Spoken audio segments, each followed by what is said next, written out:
sampai untuk itu. Beruntung ya. Sebagai penutup, ingat sakit hati itu supaya hilang penyakit tubuh. Sakit hati. Apalagi kalau sakit hati itu kepada orang tua, kepada orang beradik kakak, pada sana. Itu hilang kalau sakit hati.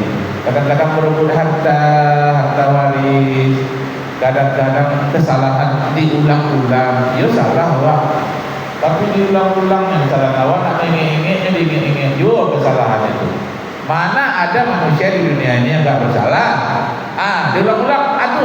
Sakitnya hatiku, sapu tanganku balaikan, di bawah burung terbang tinggi. Luka di tangan mudah diobat, luka di hati terbawa mati.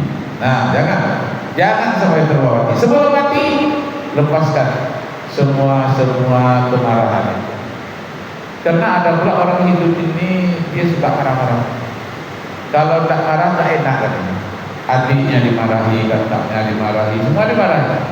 Enggak enak kalau enggak dimarahi. Tak puas dalam hidup. Ini bahayanya.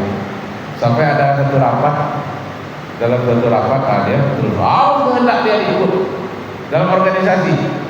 Kalau hendak dia enggak ikut, tak puas hatinya. Tinggalkan, saya enggak mau ikut seperti ini. Mau maksakan kehendak itu adalah penyakit jiwa. Itu bahaya. Dalam ilmu kedokteran ya, itu namanya psikosomatik. Penyakit dari badan pun bisa pengaruh kepada jiwa. Sakit yang dari jiwa bisa pengaruh kepada badan. Itu namanya psikosomatik. Tulisannya psikosomatik, tapi bacanya psikosomatik. Psiko itu jiwa yang mempengaruh kepada badan. Penyakit dari badan pun pengaruh kepada jiwa. Tapi psikosomatik ini lebih banyak pengaruh jiwa yang tidak tenang. Makan tak enak, tidur tak enak, nasi dimakan terasa sesak, telur ayam dimakan terasa bertulang. Gak enak. Itu apanya yang sakit? Jiwanya. Janganlah sakit jiwa seperti kamal tentu tak boleh. Kemudian terakhir, di antara doa-doa tadi Pak Bu, ada yang tidak harus mengusapkan tangan setelah berdoa ke wajah. Jadi nggak seluruh doa. 99% setelah berdoa itu kita usapkan tangan kita ke wajah. 99%. Tapi ada 1% kita berdoa tidak diperintahkan untuk mengusapkan tangan ke wajah. Ada doa apa dia? Namanya doa kunut. Jangan sudah kunut. Wassallallahu ala sayyidina Muhammadin nabiyyi wa ala alihi washabihi wasallam. Diusapkan ke tangan ke muka? Tidak. Karena kita masih di dalam sholat. Kalau doa kunut itu, kalau selain kunut kan doanya di luar sholat. Jadi ini disebutkan di dalam kitab Imam Nawawi. Imam An-Nawawi juz 5 halaman 176, cetakan Darul Ihya Beirut. Judulnya kitabnya itu adalah At-Turas Al-Arabi. At-Turas itu catatan-catatan ulama-ulama yang dekat masa dengan Nabi. Itu dicatat, namanya At-Turas Al-Arabi.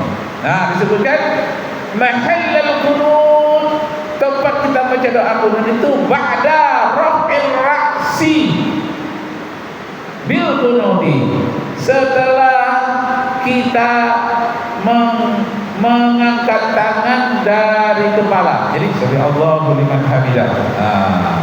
Ba'da raf'ir ra'si, setelah mengangkat tangan kita ke kepala, minar ruku'i, dari ruku'. Jadi jangan sebelum ruku', sesudah ruku', fi raka'atil akhirati, pada rakaat yang terakhir waktu zuhur, fi istihabil jahri, disunatkan kue kan bacanya jahat, jangan bisik-bisik. Bilqunuti fi shalah, di dalam sholat. Jadi harus al-jahriyah. Tak boleh bisik-bisik.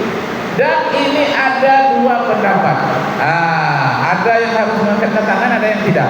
Kalau Imam Malik kunutnya tidak mengangkat tangan. Kalau yang Imam Syafi'i dengan Imam Hanafi diangkatkan tangannya, bijahri, dan dikeraskan suara, wa yustahabbu, dan disunatkan rafa'al yadain, tidak boleh mengangkat sebelah tangan saja. Rafa'al yadaini, diangkat kedua tangan, fihi, di dalamnya. Wala yamsahul wajha, tidak dibolehkan mengusapkan tangan ke wajah. Besok kalau ada ujian semester di antara seluruh kok ujian semester kita kuliah dulu kan ada ujian ya. Kuliah dulu menyebabkan bapak ibu dan dokter berapa tahun ini ya seumur hidup. Kuliah itu banyak ilmunya. Jadi seluruh kita berdoa itu harus mengusapkan wajah ke tangan ke wajah. Hanya satu saja yang tidak mengusapkan ke wajah. Doa apa namanya? Doa tunun. Allahumma hdini fiman hadait. Kalau sendiri-sendiri, Allahumma hdini fiman hadait, wa'afini fiman afait. Tapi di kampung saya pernah diejek orang-orang baca benar. Apa kata seorang gadis terhadap seorang bujang yang di musala, dia kuat baca Allahumma hdini fiman hadait. Lalu kata gadis yang mengejeknya, inyo nak kebini tapi tidak badui. Itu mempermainkan, tak boleh ya. Dulu pernah saya dengar ya, karena saya tinggal di pasar itu Pak. Saya ini tukang jahit, jadi baju saya yang jahit. Kawan saya preman banyak yang suka minuman keras di pasar air jernih. Sebut aja. Saya lama jadi tukang jahit. Tempat saya menjahit itu pas di depan masjid. Begitu jam 12 kurang lewat 5 menit nanti azan saya yang azan di pasar air jernih. Nanti tak ada buyanya datang, saya jadi buya. Waktu itu umur saya 18 tahun, 19 tahun. Nanti waktu khutbah Jumat, kata imam di situ sekali-sekali, ya anak pesantren lah yang khutbah. Jadi khutbah saya. Jadi saya kadang khutbah, kadang jadi imam, tukang azan. 3 tahun lamanya saya di situ. Sebelumnya itu saya tukang cakul di sawah. Pernah mencoba mendadak padi. 5 tahun mengorbankan diri sambil sekolah mencari rezeki, ke air tiris pergi mengaji. Orang tua saya ditanya batu pun seberangnya, penyalai namanya. Kiriman gak datang-datang. Terpaksa lah saya ke sawah. 5 tahun mengorbankan diri. Sudah itu baru jadi tukang jahit. Pernah coba belajar menjahit setiap malam di gohit. Banyak halangan berderet-deret di dalam hati, pedih dan sakit. Jadi kata orang yang bawa saya ke sawah itu peladang, katanya, ini dikasih orang ini Pak. Ini namanya keramik. Apa itu? Banyak ustaz-ustaz sekarang dianiaya orang. Jadi saya buat persiapan keramik, senjatanya polisi. Polisi ngasih sama saya. Alhamdulillah, kadang saya bawa. Kan kadang-kadang imam sedang di gadur, ustaz gadur orang. Bawa keramik di dalam. Lanjut kita tadi apa ya? Pernah coba belajar menjahit setiap malam masih digohit, banyak halangan berderet-deret di dalam hati, pedih dan sakit. Dilarangnya jangan bertawan lah, kami ke sawah lagi nanti.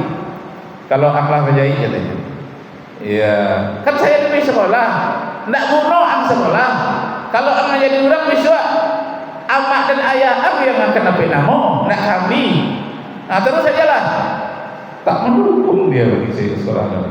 Kebetulan yang sebaya-baya saya di situ waktu itu, dia tidak mau melanjutkan sekolah. Untuk apa jadi sekolah? Nak jadi camai lah dong. Nak jadi presiden lah dong. Tak mau sekolah deh. Jadi kebanyakan mereka tak sekolah. Begitu saya tamat sekolah ke sana diundang ceramah, apa katanya? menjadi orang tua dia. Wah, aku pernah kerja sawah di bukit dan nasi buah kerja sawah. Jadi orang juga. Tak ada kami menyangka wah bisa jadi orang katanya. Kenapa?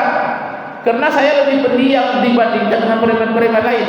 Ya diam saja, hafal-hafal pelajaran. Jadi nggak nampak kecerdasan segitu. Sedang muda-muda sana lincah kemana-mana, pacaran kemana-mana. Saya nggak pernah pacaran. Di samping dia banyak menaksir wanita, wanita banyak juga naksir dia. Saya tidak pernah naksir wanita, wanita pun tidak pernah naksir saya. Saya sibuk dengan pengajian. Disangkanya saya ini bodoh, karena dia tuh apa tuh katanya, lingkungan berbeda. Bodoh.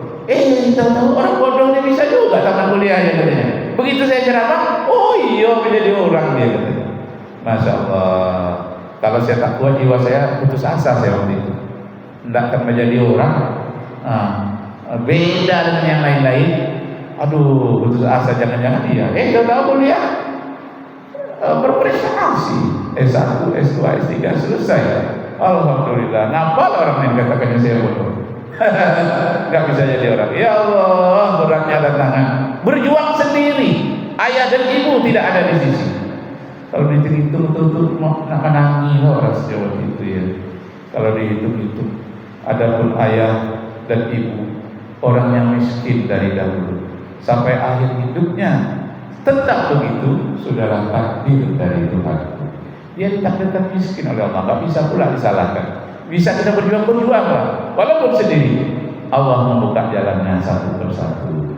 Man salaka tariqan bil ilmi sahalallahu tariqan ilal jannah. Siapa selalu membuka jalan menuntut ilmu, dibukakan oleh Allah pintu kebahagiaan dunia dan ke pintu dibukakan di akhirat. Wassalamualaikum warahmatullahi wabarakatuh.